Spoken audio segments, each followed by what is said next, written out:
भी ने अपनी बीवी से ऐसा क्या कहा कि उनकी बीवी ने अल्लाह से ऐसी शिकायत की कि अल्लाह ने उनके लिए कुरान की आयत नाजिल फरमा दी। ये उस वक्त की बात है जब मदीना मुनव्वरा में हजरत ऊस बिन सामत रजी अल्लाहु अन्हु और उनकी बीवी हजरत खौला बिन्त सलबा रजी अल्लाहु अन्हा के घर में एक मामूली सी बात पर झगड़ा हो गया। हजरत ऊस बूढ़े हो चुके थे, तबीयत में तेजी और चिड़चिड़ापन आ गया था। गुस्सा हद से बढ़ गया तो हजरत ऊस के मुंह से वो अल्फाज निकल गए जो जाहिलियत की सबसे खतरनाक रस्म थी। उन्होंने कहा, तुम मुझ पर मेरी माँ की पुश्त की तरह हो। यह जमाने जाहिलियत की ऐसी रस्म थी जिसे जिहार कहा जाता है। इसमें बीवी न शौहर की रहती थी और न ही उसे तलाक मिलती थी कि वह कहीं और निकाह कर सके। हजरत खौला फौरन रहमत आलम सल्लल्लाहु अलैहि वसल्लम की खिदमत में हाजिर हो गईं। उन्होंने कहा, या रसूल अल्लाह, मेरे शौहर ने मेरी जवानी में मेरा माल खाया, मैंने उनकी खिदमत की, उनसे मेरे बच्चे हुए और अब जब मैं बूढ़ी हो गई हूँ तो उन्होंने मुझसे जिहार कर लिया है। आप सल्लल्लाहु अलैहि वसल्लम ने उस वक्त के रिवाज के मुताबिक फरमाया, मेरा ख्याल यही है कि तुम उन पर हराम हो चुकी हो। ये सुनकर हजरत ख्वाला का दिल बैठ गया। वह बार बार दलीलें देने लगी। या रसूल अल्लाह, उन्होंने जिहार का लफ्ज तो बोला है लेकिन तलाक का जिक्र नहीं किया। मेरे छोटे बच्चे हैं, अगर मैं उन्हें उसके हवाले करूं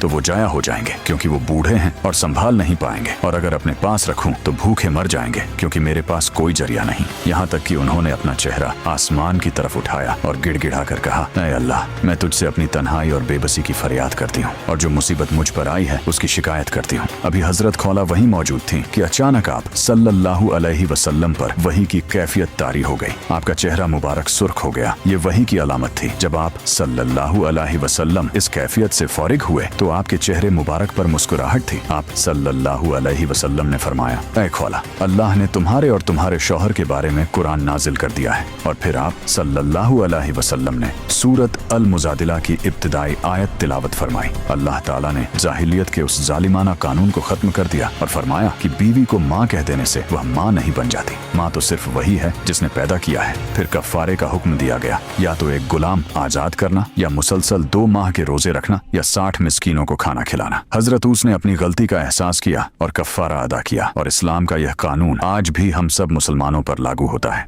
एक सहाबी ने अपनी बीवी से ऐसा क्या कहा